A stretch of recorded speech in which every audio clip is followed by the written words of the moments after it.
ending, thank you, as much as the beginning every day is very, very useful. You might say its own daily practice. So then I've been noticing my preferences. My preference that my mother not get quite so grabby about the coins in the box. My preference that Mary not get quite so catastrophic about going to jail if she doesn't do the trust just right, because of my mother, of course. The right preference that my partner be a little more compassionate about the current state of many members in the family, right? It's endless, isn't it? That itself is endless. And the recognition gives us the opportunity, as I was just playing with Dennis around the cup, to hold the experience more lightly. What does that mean? It too is not solid, isn't it? My mother's grabby is not always my mother's grabby. My mother can be very generous. Right? Mary's not always difficult catastrophizing. She was also the one who made all those phone calls to change the utilities into my mother's name.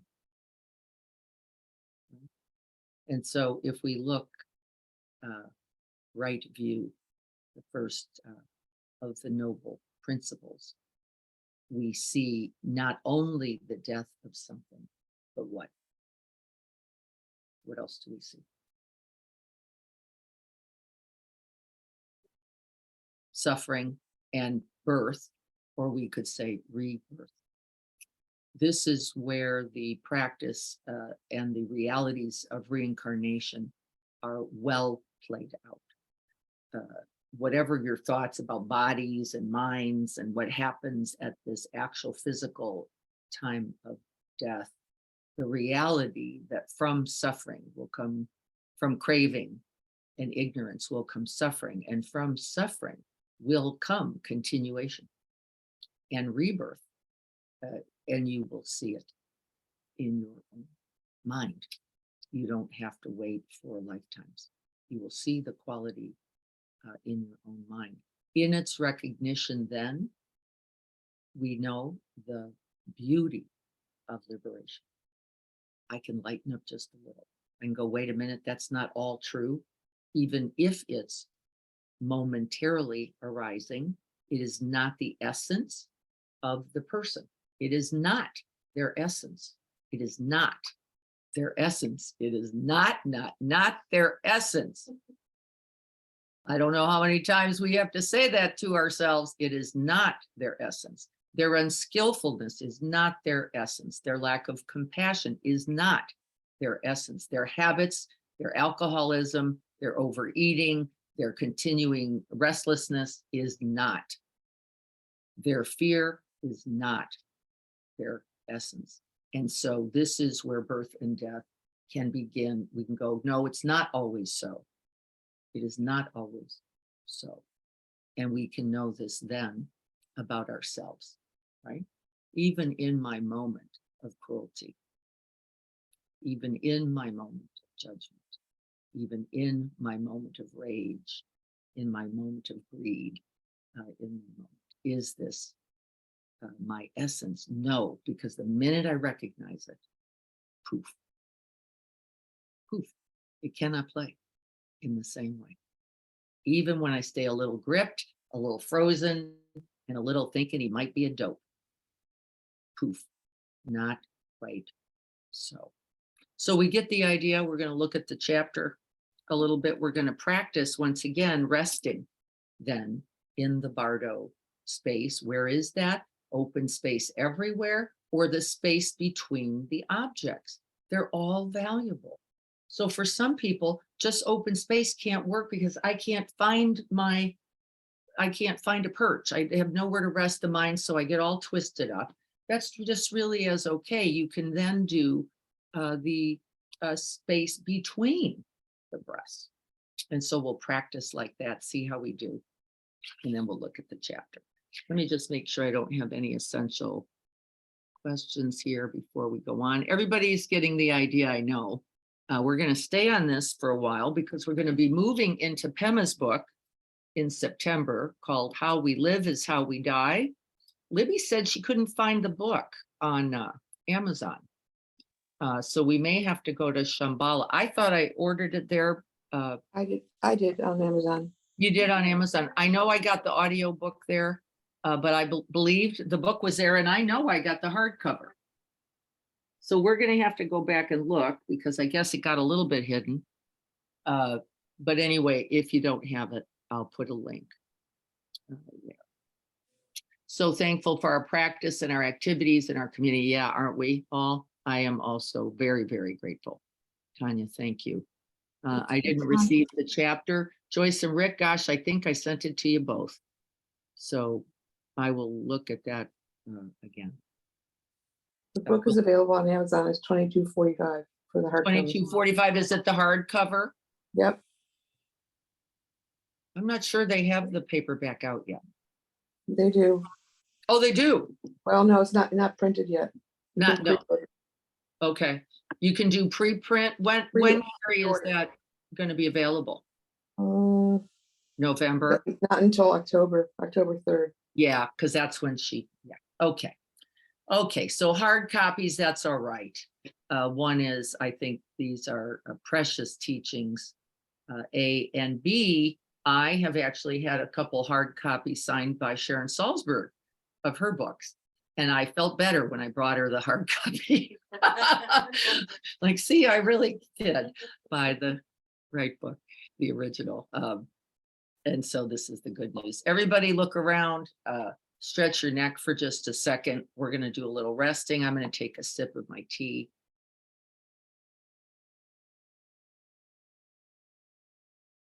I think I see Brenton on this morning. Brenton, good morning. Lovely to have you. Felicia also. Good to see you. Wonderful, everyone. Great. Okay, here we go.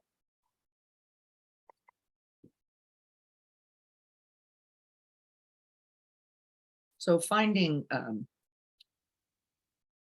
restful, supported, easeful, relaxed, stable. These are qualities of body.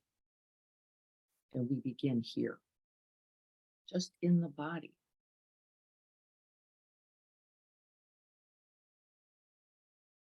Now, my body, because I have an injury, is not set up quite like I normally have it. And I must say, I'm noticing that actually I'm quite comfortable. And it is not usual. So be watchful of the grip and grab that we can often bring right to this idea of how to sit. And actually let your body and its wisdom determine how the body is today. You know that this body is not the body from the beginning of our conversation. At a cellular level, at an atomic particle level, things are bouncing around faster than you could conceive.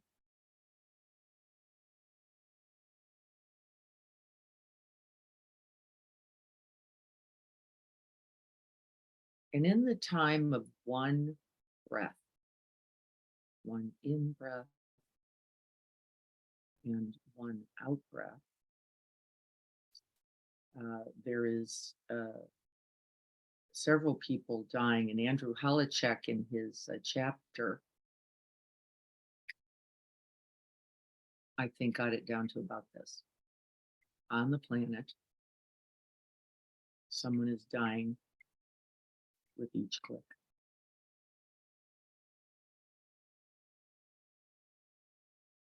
And so then, what do we hold?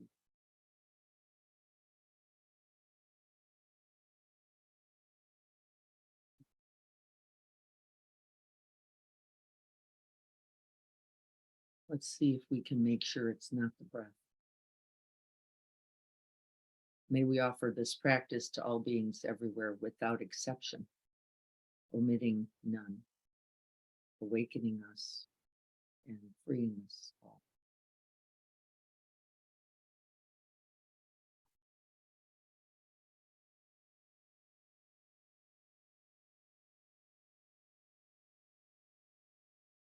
And with that strike of the bell, you can't hear it very well on the Zoom meeting, but just follow the sound or pick any sound and follow it out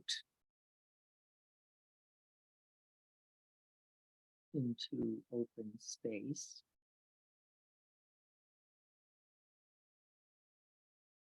And then we're going to rest the mind in the silence.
Noticing arising sound objects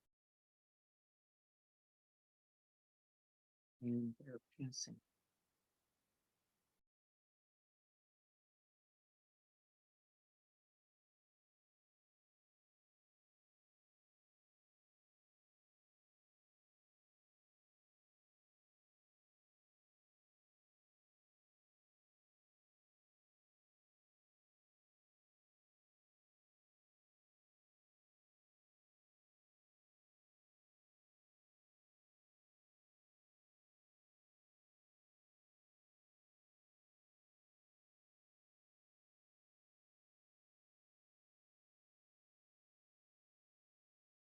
High tone, low tone, no tone.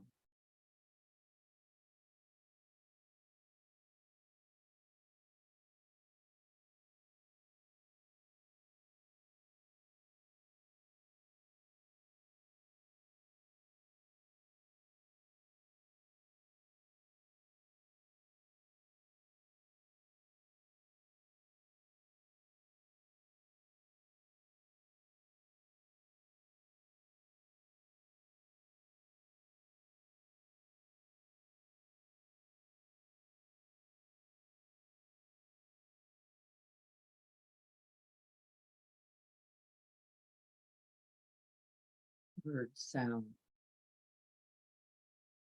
train sound, voice.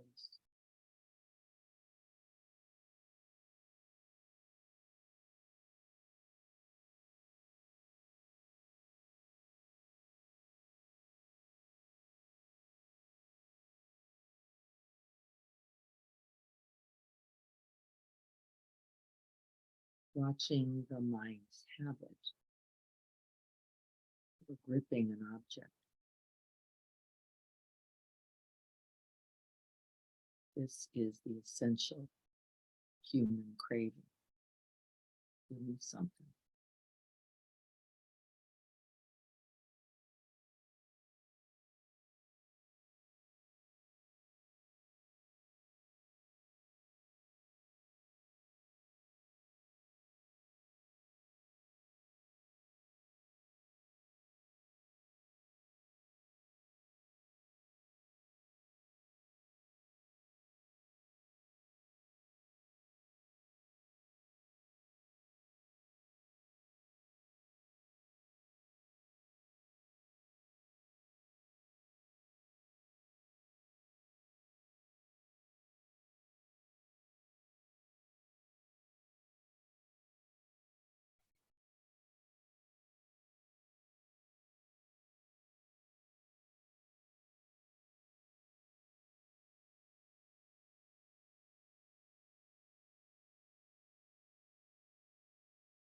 all objects by their nature, being born and dying.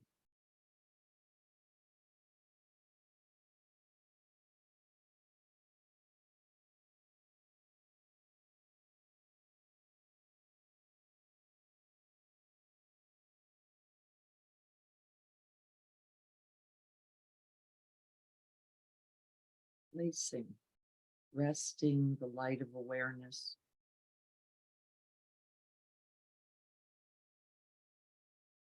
in the Bardo of the present moment.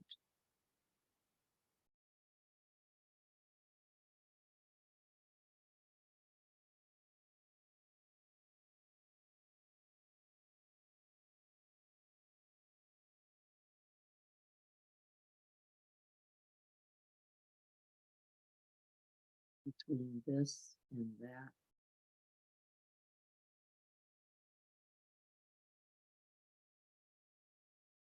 in breath and out breath.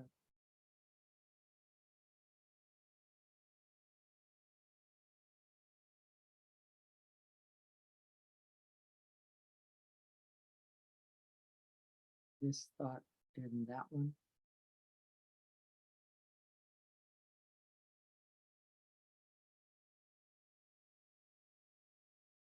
This life and this death.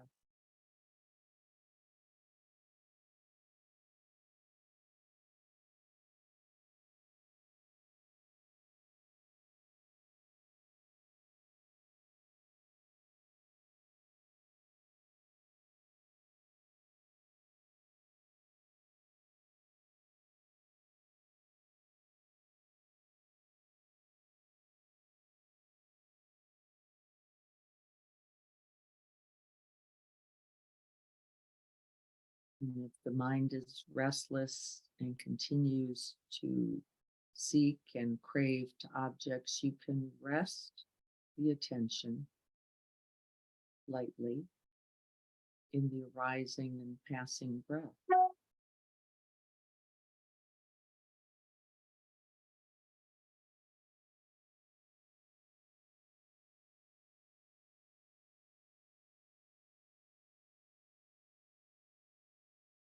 Do not cling to the breath itself.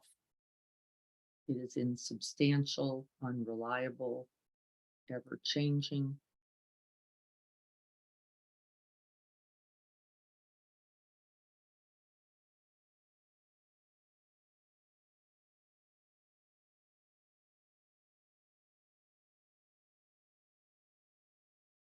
But we can attend to the breath and know its qualities.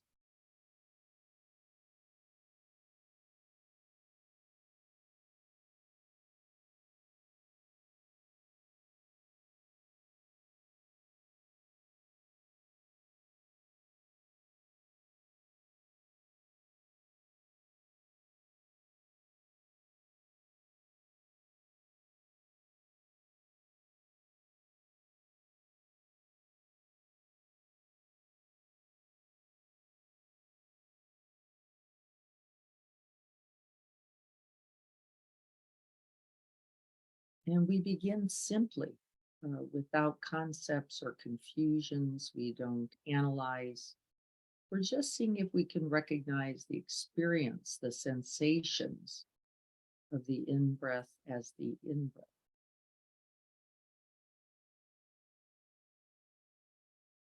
And the out breath as the out breath. Knowing it by body first.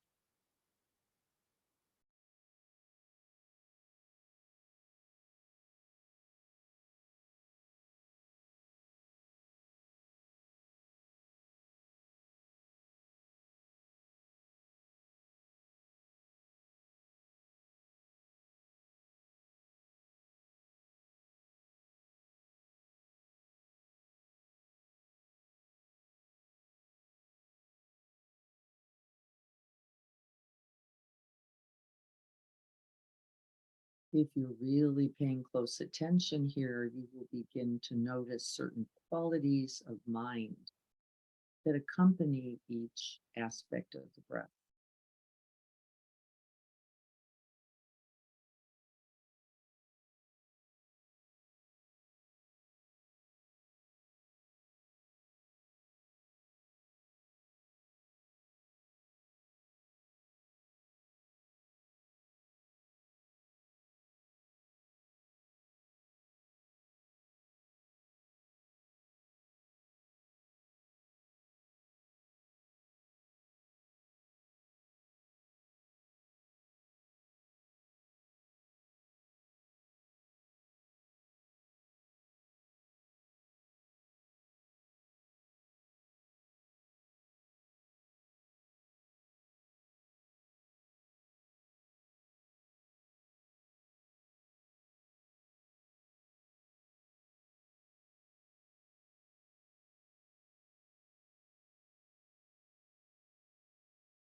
Let's see if we can pick up a refined sense of the Bardo.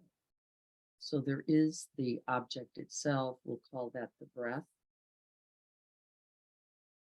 arising. With the arising breath, there is body consciousness. We know we are breathing. And right from that body consciousness, there is a preference.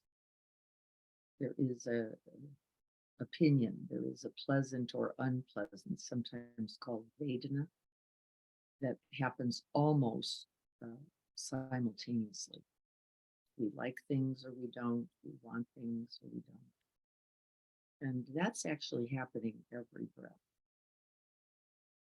And then there is the Bardo between those mind processes. The breath itself, the consciousness of the breath,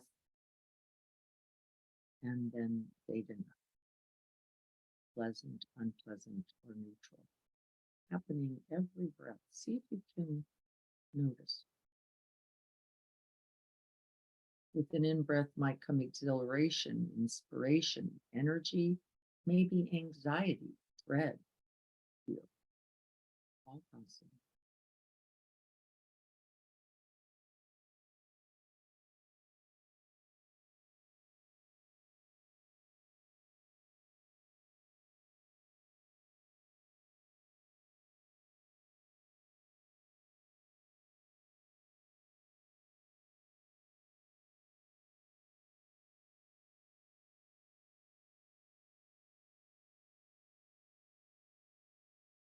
Those states are no more solid, no more fixed, and no more you than the breath itself.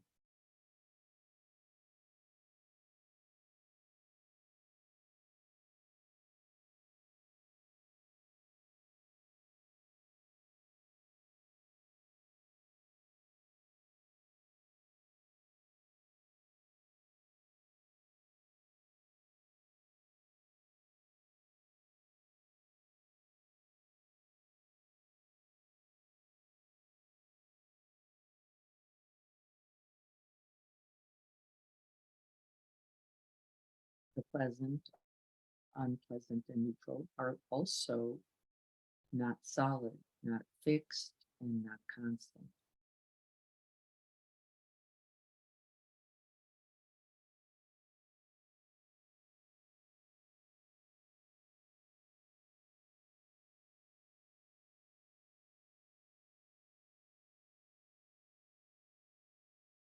Like the beginning of the in-breath and not like the like 10 breaths in a row and like the 11th. You find something pleasant for a moment and try to figure out a way to hold on and then realize you can't. and then move into some other mind and emotion state. Just watching the continuing flux. Bardo everywhere.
And from that perception of pleasant, unpleasant, which by the way is imputed on the object by you, there is no declaration that comes with the breath.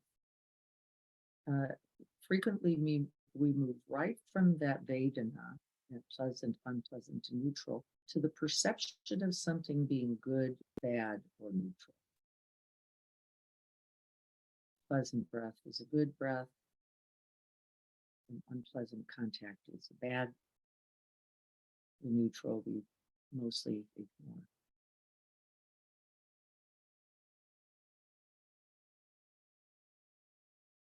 And this is the beginning of our kleshas, they're called, the gripping onto the pleasant, the rejecting, the aversion of the unpleasant, and the complete illusion or ignorance of the neutral. And that's all happening. And between all of this, within all of this, the Bardo, nothing constant.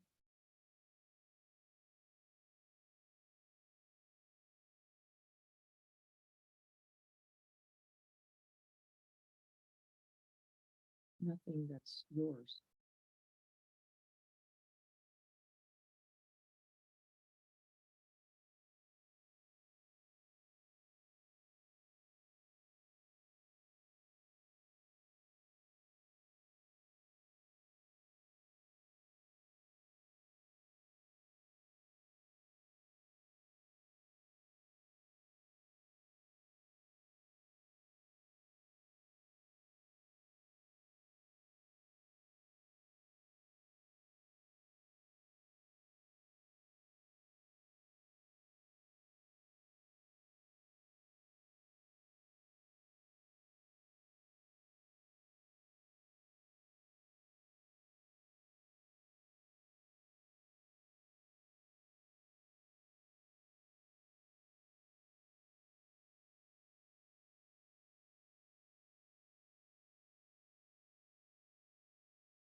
This is the Bardo practice right here. Can we recognize the breath? Can we recognize the consciousness? Can we recognize the Vedana? Can we recognize the perception about it? And then can we recognize the volition or will or impulse? I want to keep what's good. I want to get rid of what's not. And for the neutral. And that's also happening every breath. So subtly.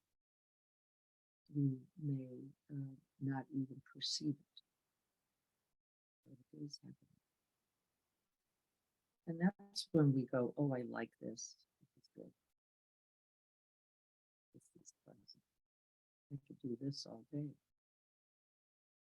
I don't know what's going on. I can't stand all these ideas. I don't want to pay attention. I just want to rest. I don't know what's going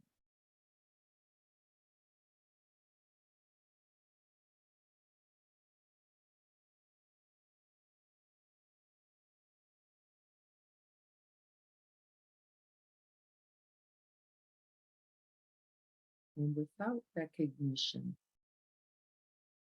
there will be the end of the breath in the rebirth. We will bring that mind with us into the next breath. The restless one, peaceful one we like and one we don't like.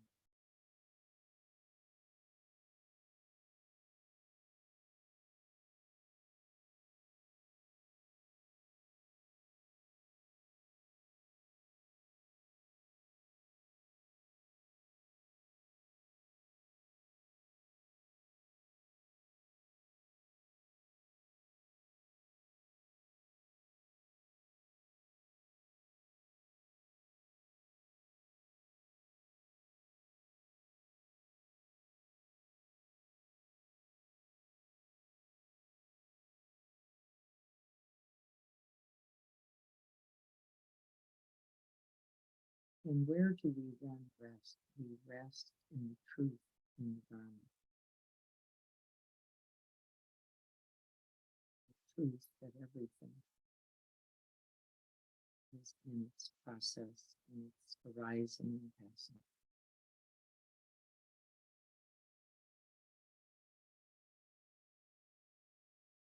Including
We train thus: be watchful of the habit of mind that may become fatigued, may become judgmental, may become averse or aggravated, restless.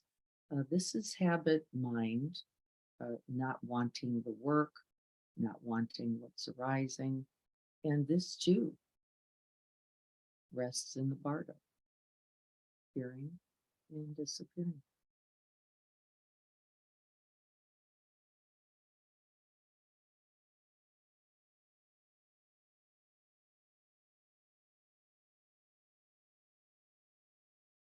We treat that mind arising phenomena no differently than we do the breath or sound, thoughts or perception.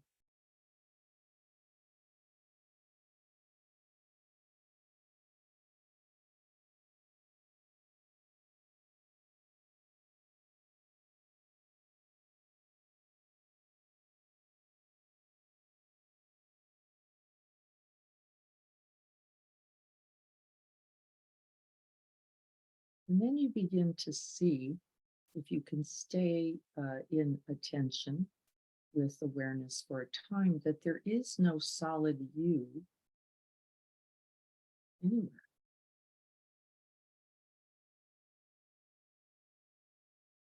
Not in the thoughts, not in the cells, not in the skin, not in the breath.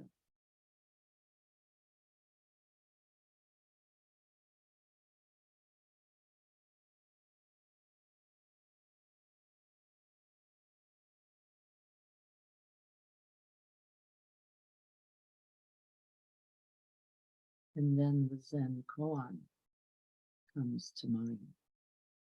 Who then does? What does? What is born?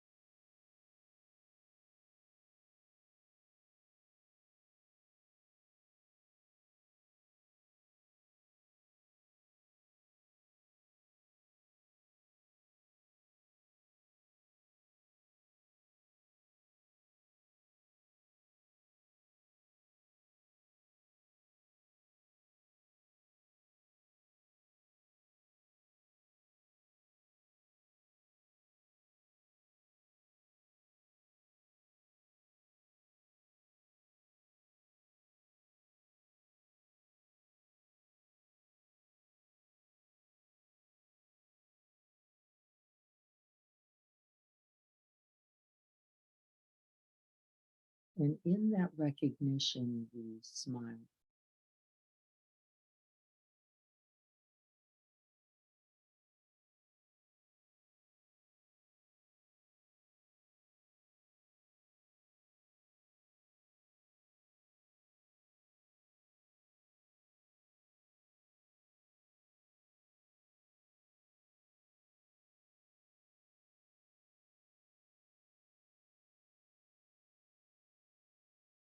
And then we can feel for ourselves and for each other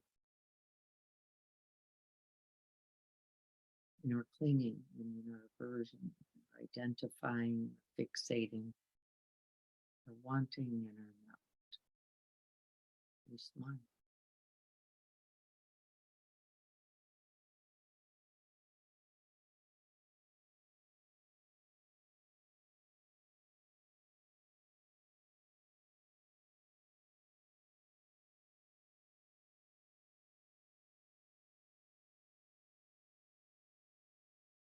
And then Thich Nhat Hanh says, nothing done, nothing born, everything changing.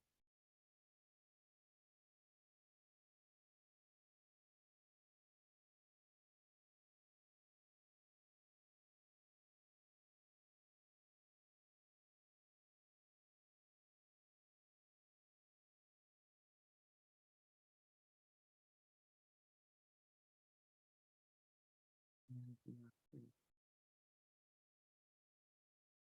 and awaken.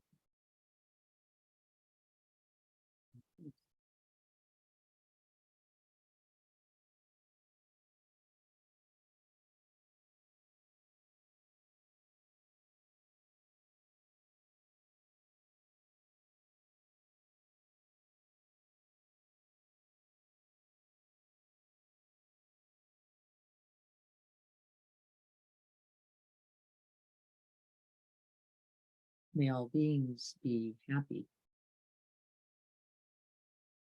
and have these very conditions for happiness.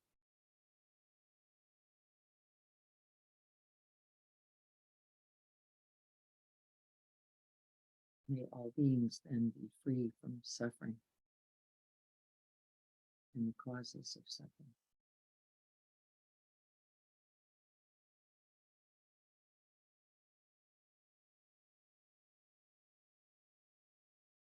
May all beings rejoice and be glad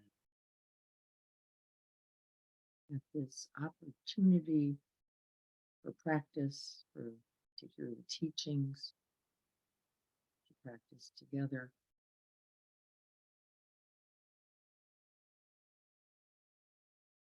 To be awakened.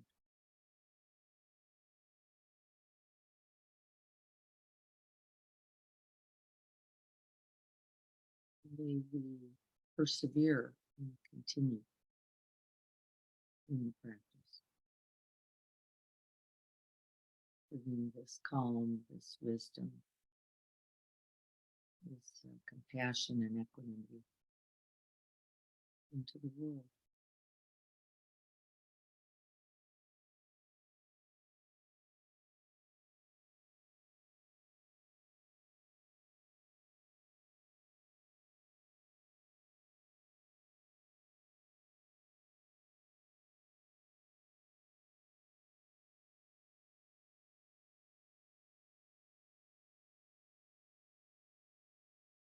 May we be filled with loving kindness,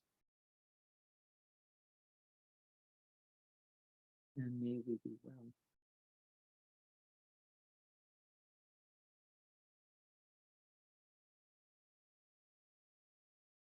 May we be peaceful and at ease.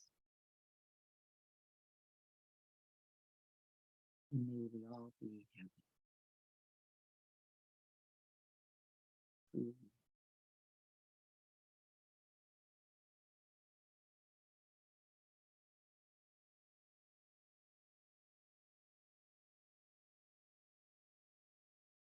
And may this practice this morning contribute.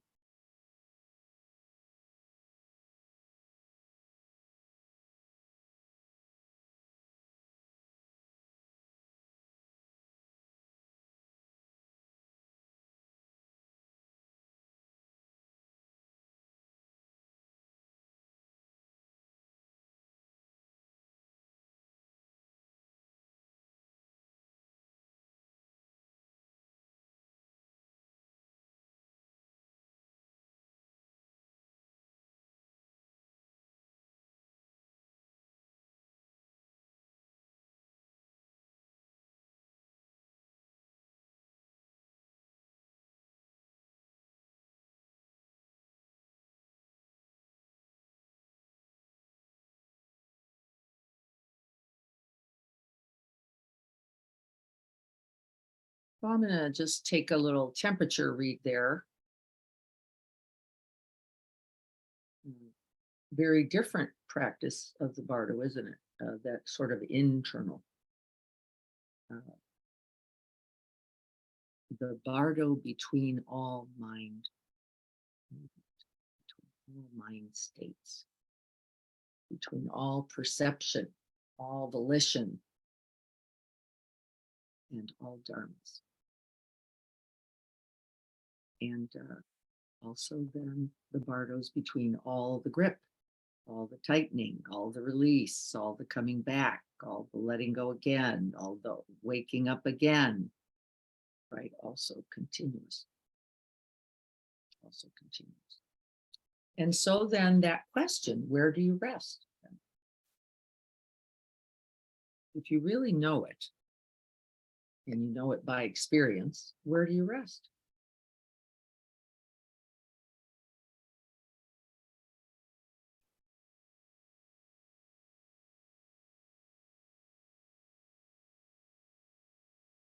You rest right in the betweens, Libby says, right in all that space everywhere. And you notice that, look, a little grab on there, a little wishing for that, a little wanting that other thing, a little wanting it some other way, right? And we immediately know it. How? Suffering. Automatic. Bang. Whoop. Every time I do it, I go for it. And what a beautiful signal. I don't know if we would wake up otherwise. Would we, if it was particularly pleasant? I don't know, we'd just be blah, drunk in bliss, right? And we all love the idea, but guess what? I know, just like you know, that becomes exhausting, depleting also. There is no substance, is there? It's not enough. I don't care what it is. It's not enough. It will not set you free. It will not lead. It will actually just get you. And it'll get you because, well, you live in the nice house on the nice block with the nice car and you're thinking you got it all going on. Right. And then you realize, why, wait a minute. This isn't it either. Not that it's not nice, but it's not nice enough. So do we get this idea a little bit? There's just space between, within, around everything. It is this present moment. There's nowhere else to go or be. There's no planning for it. As we're watching dissolution, we all have great ideas about how we're going to stake it up, I'll call it. And then you realize that's not going to work so well either. Not going to work so well either. But we can train in the release, in the letting go, in the recognition, can't we? We can. And in that, there is freedom.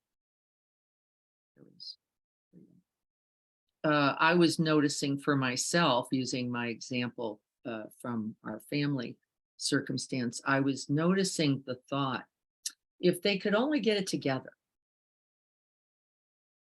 like, couldn't they just get it together? I mean, couldn't my mom just see that clinging to the coins was not going to work out? Well, Diana, couldn't you just see that not clinging to the idea that your mother would be different would lead to your freedom? Yeah, I did. I did. Like, what am I waiting for? This is the conditions arising. They're already here. There's no way out of this. This is set by virtue of the what Shanti Davis said, the forgot his number, some number of eons. These conditions have been set. And I'm just wishing that they would be different today because it's Monday and I wasn't really in the mood. It's laughable, isn't it? Laughable. Throughout time, these conditions have been propagating till here, and there I am as well. If only they could get it together. But I noticed the thought. This is the good news. And in the noticing, I can smile and go, yeah, well, no, it's going to go just like this. And then I say to my mother, Mom, you may just go in and say to Mary, I know it's hard too. You might try that. You know, she might or she might not. Really, not so much the point. But can we all remember that everyone is in grief and suffering there too, including my mom? Right? So, any other thoughts about this before we go to look at Andrew Holichek's chapter? I know I at least have to resend to Joyce and Rick and Brent, and I don't know if you got it either, but if you're interested, I will happily send it to you. I'm going to see if I can't pull it up here. Let me see if I can access it. Here we go.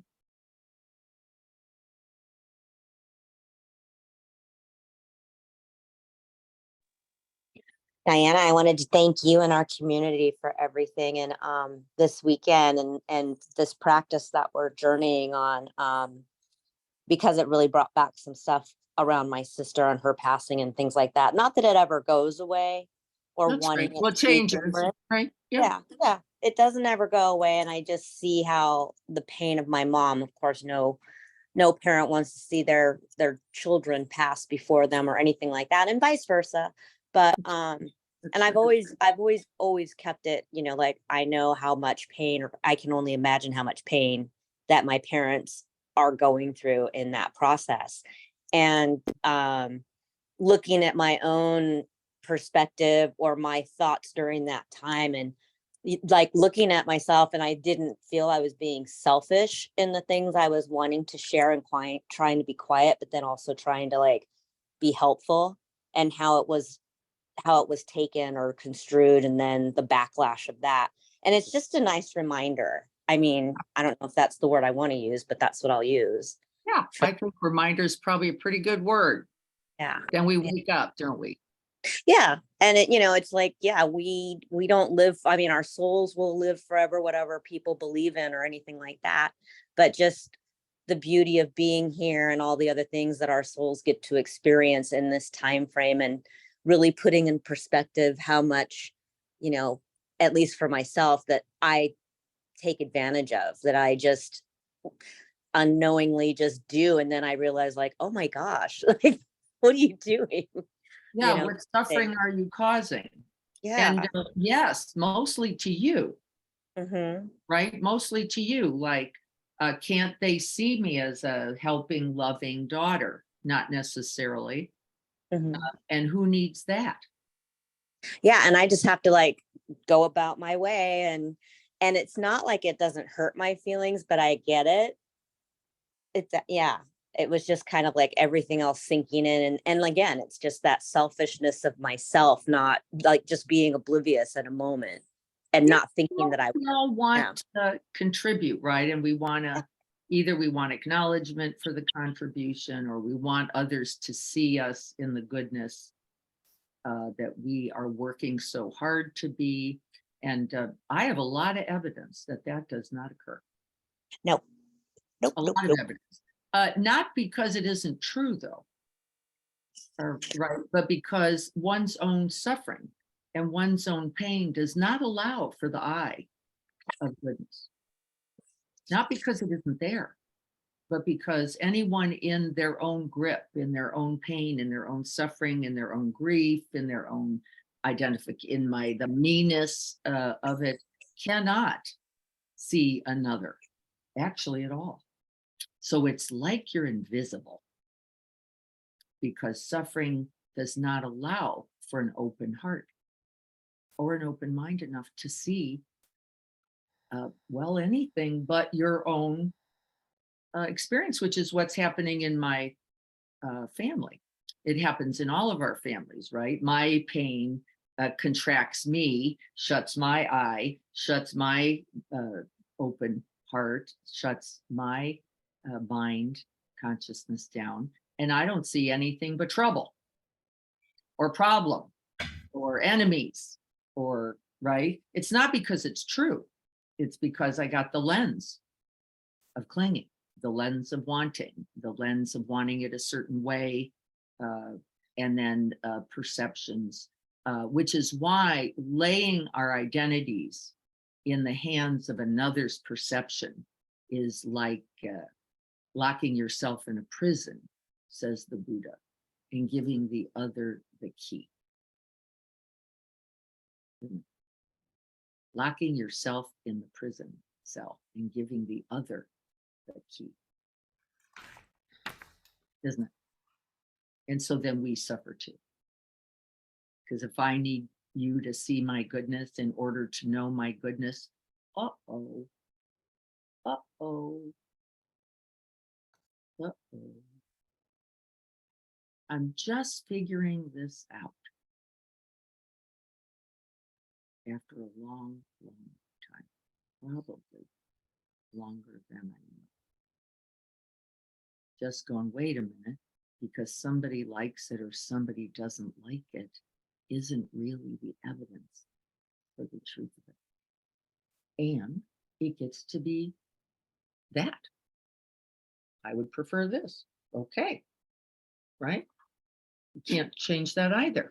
Or I believe this. Well, I have definitely surrendered to the idea that I may do things it's turning out to be almost daily, as I'm noticing that somebody thinks I should be doing some other way.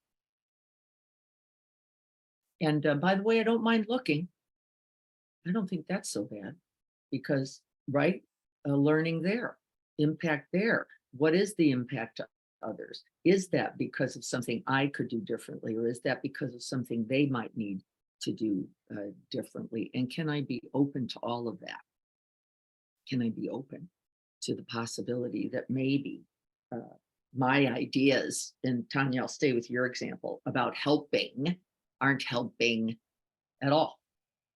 Or maybe it is my very best help, and I'm going to do it anyway, because I'm just so clear that that's help.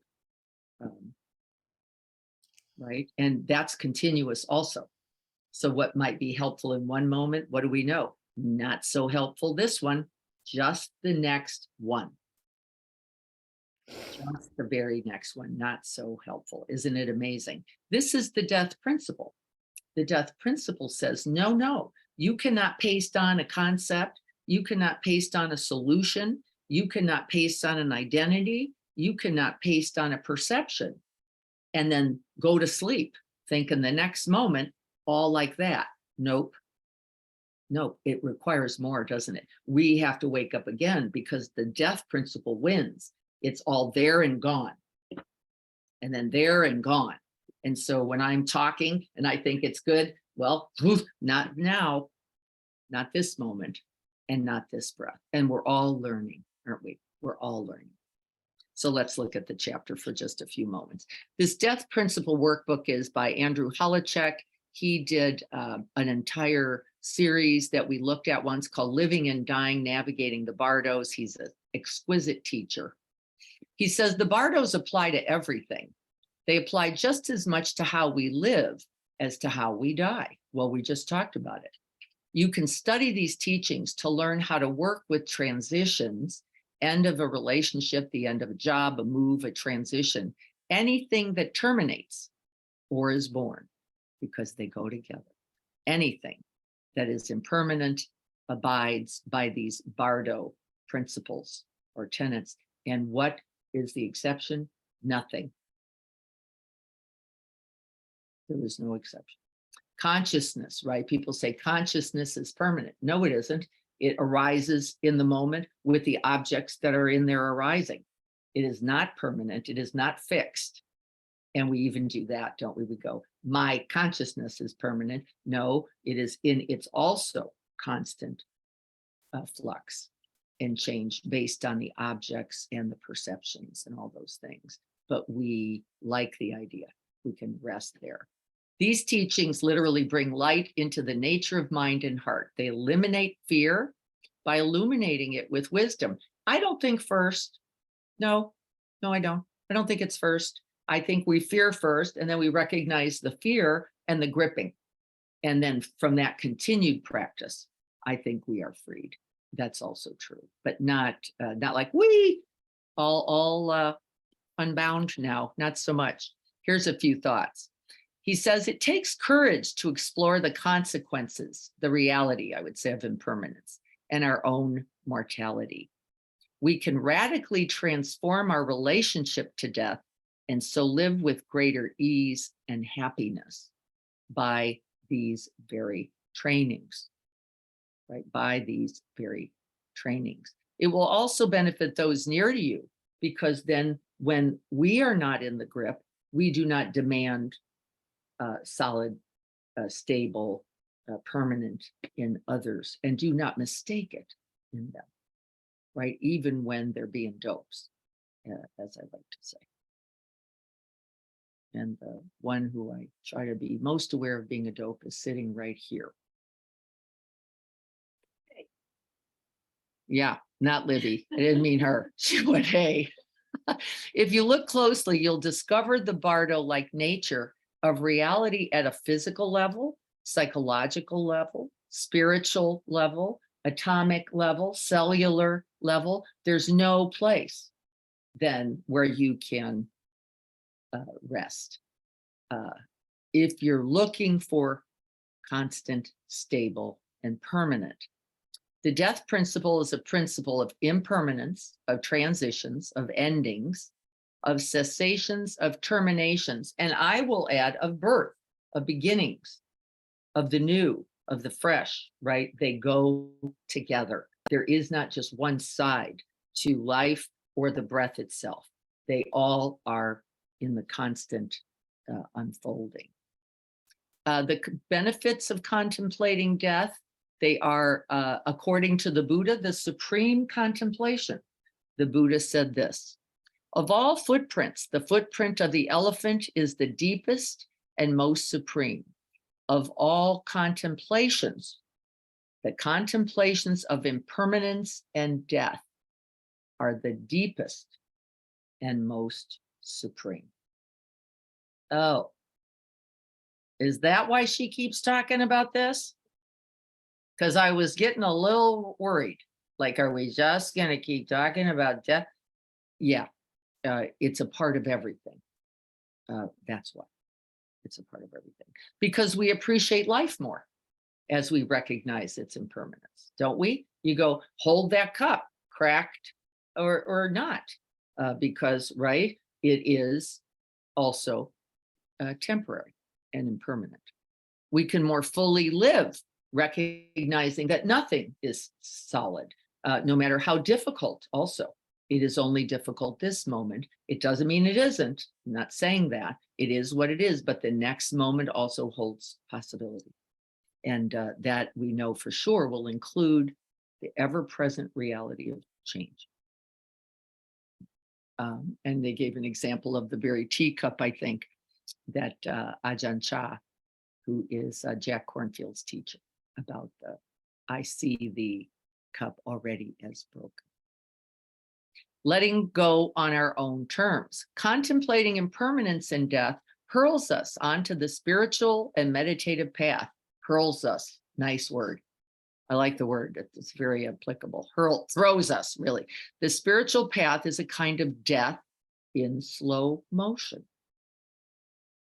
Isn't that interesting? The spiritual path is death in slow motion. We can die on our own terms by releasing and letting go of these false beliefs of stability, of permanence. And we can first just keep recognizing, but I wanted it the other way. It's okay. Know the cause of suffering. We can come to look at death as a form of liberation. I did that a little bit in this practice, didn't I? Because the truth is, there's nothing constant anyway, so what dies? What is actually, because nothing is solid. Nothing. We could use maybe the, I've heard somebody, maybe Joko, use the example of grass. She said, there's the grass looks solid. And then the cow eats the grass, chews it into cud. Now the grass isn't quite grass. Now it's mixed with all that icky saliva. And then the cow swallows the grass. The grass becomes a type of energy and nutrition for the cow. Where is the grass? Did the grass die? Becomes the cow. And then the cow poops. And then there's feces. And then that feces becomes something, right? In fact, they use it for what? Manure is used to grow more grass. And we're eating the grass in the beef, for example. Sorry, vegans. Could be anything, right? But do we get, so where does the grass die? Where is the grass born? Well, we think it's born in the sprouting of the, right? Because we have a concept, grass is green, it has blades, it comes out of the ground, right? It requires da, da, da, da. And that's why often you will see Zen practitioners in particular going, what grass? What tree?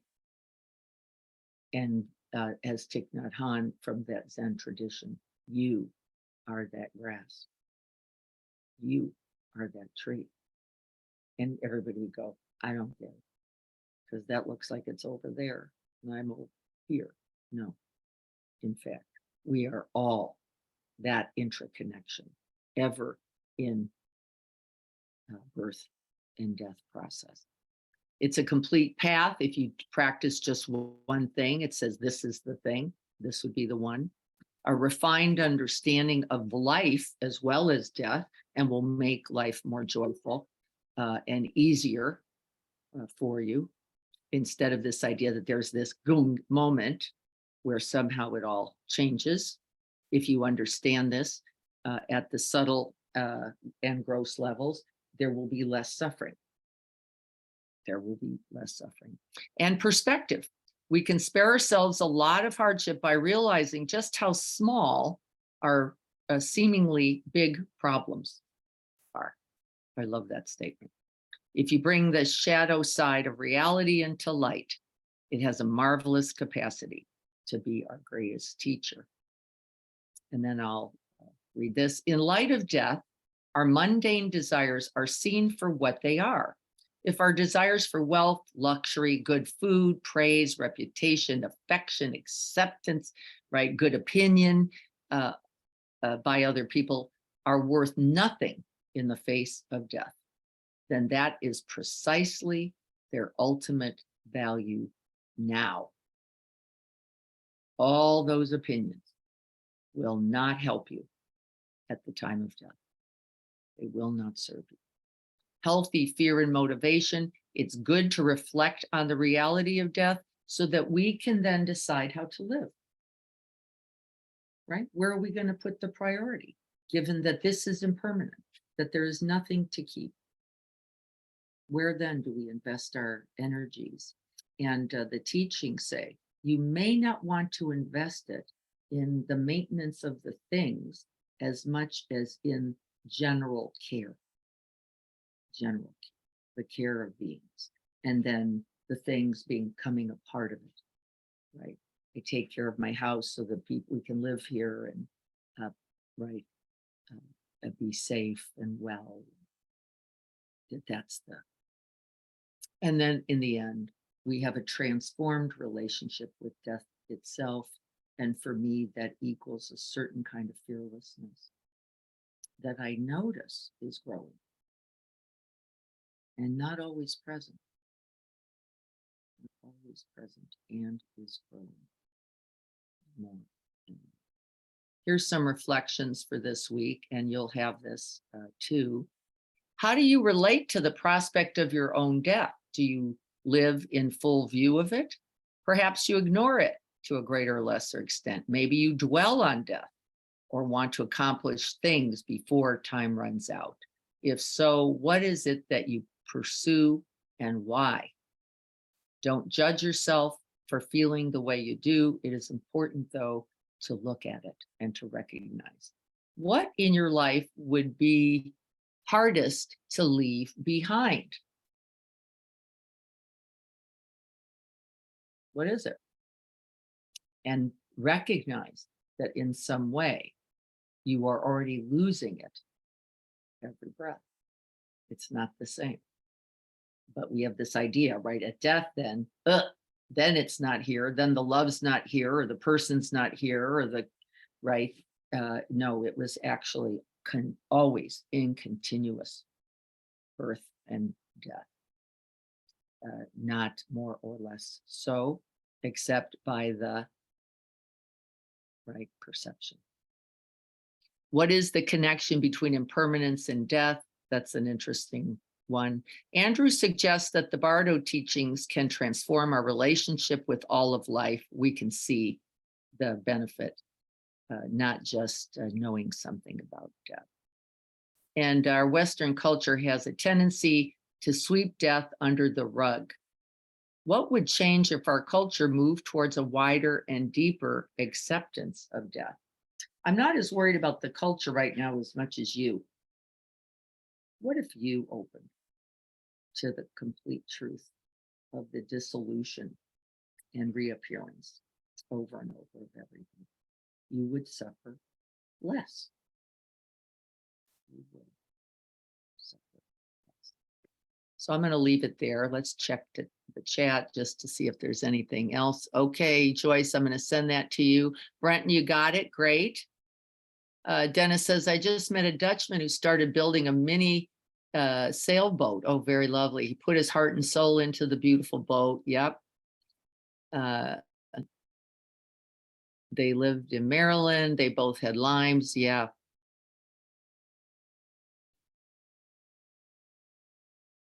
Yes. Most important, since the boat is already like the cup, right, Dennis? Already gone. Already gone. Then what do we hold? What do we hold? If the body is already gone, what do you hold? And that's where we're going to place our practice today. What do we hold when, as we rested in the practice, nothing is constant?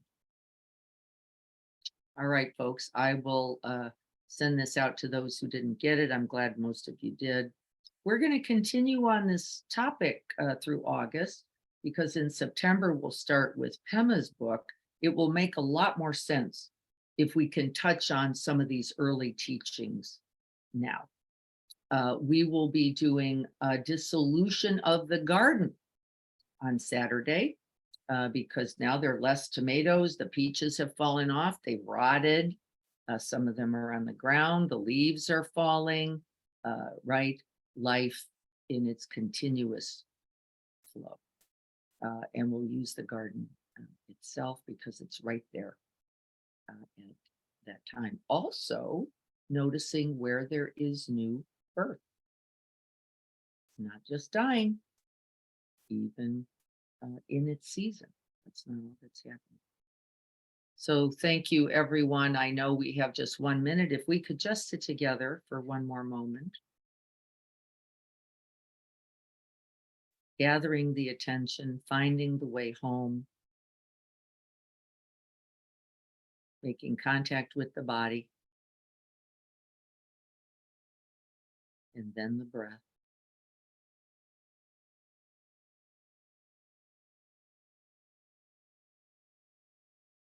We rest in the stillness and the silence, where there is nothing to cling to.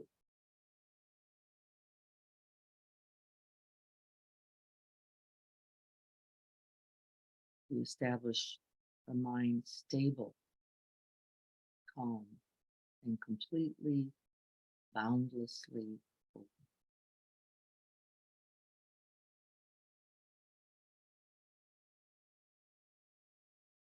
And in this practice, in this moment, we wish this ease, this freedom, and this awakening for all beings.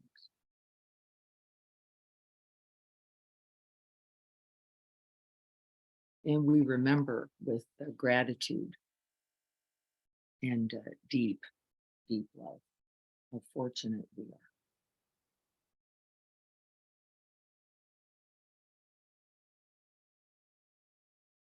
And may our practice support us as we live with wisdom and compassion, with loving kindness and equanimity this very day.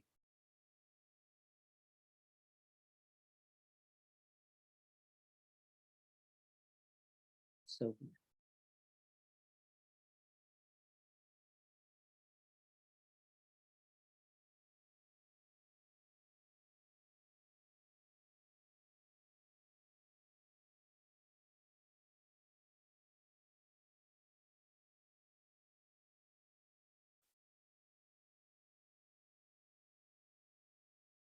Blessings to you all. I look forward to seeing you on Saturday. Greg will be here for Thursday sitting at 7. Might be a nice time to start dropping in. Since starting in less than a month, we will be on every day at 7:15, 7:15 to 7:30 for our silent sitting 30-day challenge. I can't wait. I'm looking forward to that practice with all of you, and may it contribute today. Yay. Diana, Yes, Greg. you may have said this at the beginning, I don't know, but last week for orders for the t-shirts, did you mention that? We did not. We did a lot of announcements around the board meeting, Greg, but the t-shirts was not one of them. So thank you so much. Right, so this is it. We're gonna cut it off at the end of the week. If you want a t-shirt, please get on there, send it to Carrie with your check, and we'll get a t-shirt for you. Otherwise, we'll be ordering them at the end of the week. Yep. Thanks, Greg. I will put out a newsletter with the link again by Friday. If you want one, it would be the time, because this is, as Greg is saying, this is it. Another ending. We're not going to hold this open forever. Everybody wants their shirts. We will order a few extra, but you can't count on getting your size, your color. And once they're ordered and once they're printed, the value is going to go up significantly. They're going to be worth probably $200 or $300. I would say at least. They're collectibles, as we know. Absolutely. I have the vintage pink one. I am not trading that for anything, because I'm very consistent with the Barbie movie. I'm just so glad that I could be so timely and fashionable like that. So look forward to seeing I'll have my shirt on, my pink one, on Saturday, so everybody can see why they need one too. So thank you. Those are like $25 or something like that, right? At least, I think the actual price is 20, Greg, is that right? $20. $20. Okay. $20. That's what I thought. Yeah, $20. And again, vintage, way more. Oh yeah. Oh yeah. I still have a long sleeve one. I love it. Yep. I'll be wearing mine on Saturday. I'll look forward to seeing you all then. Greg, I'll see you on Thursday. See you on Thursday. All right, everyone. Be well. Have a beautiful day, everybody. Thank you so much. Thank you. Bye-bye, everyone.